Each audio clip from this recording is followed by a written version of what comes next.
समाचार है। जो आप पैरासीटामोल के विटामिन के एंटीबायोटिक दवा लेता हो तो थो सावधान, केम के देशनी टोचनी फार्मा कंपनीओनी 53 दवा गुणवत्ता परीक्षण में फेल थई गई है।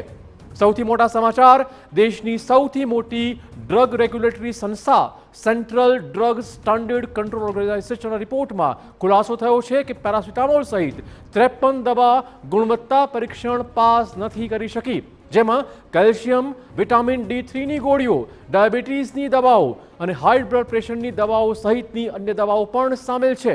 53 દવાની યાદી બહાર પડાઈ છે, જેમાં ટેસ્ટમાં તે ફેલ નીવડી છે, જે પૈકી 5 દવા નકલી હતી। મતલબ એ વાતનો છે કે દવા બનાવતી કંપનીઓએ કહ્યું હતું કે તેમની દવાઓ નથી, પણ તેમના નામે આ નકલી દવા માર્કેટમાં વેચાઈ રહી છે।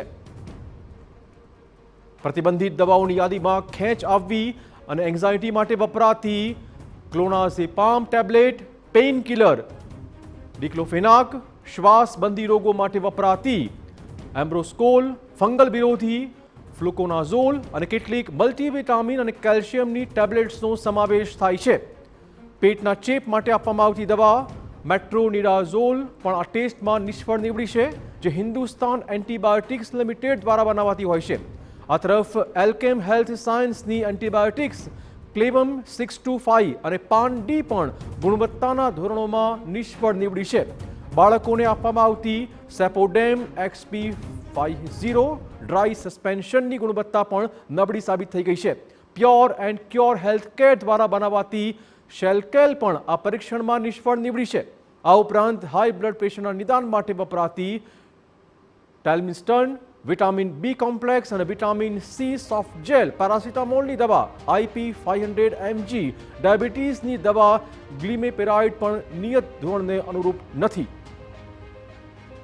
તો ગુણવત્તા પરીક્ષણમાં નિષ્ફળ નીવડેલી દવાઓની 2 યાદી બહાર પડાઈ છે। એક યાદીમાં ગુણવત્તા પરીક્ષણમાં નિષ્ફળ ગયેલી દવાના નામ છે, જ્યારે કે બીજી યાદીમાં તેનું ઉત્પાદન કરતી કંપનીના જવાબો પણ આપવામાં આવ્યા છે।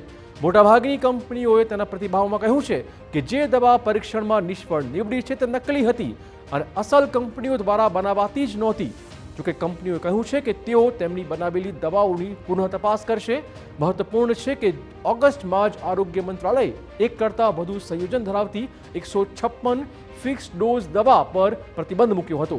FDC એવી દવાઓ છે કે જે એક નિશ્ચિત માત્રામાં 2 કે તેથી વધુ વખત દવાના રસાયણના સંયોજનથી બનતી હોય છે।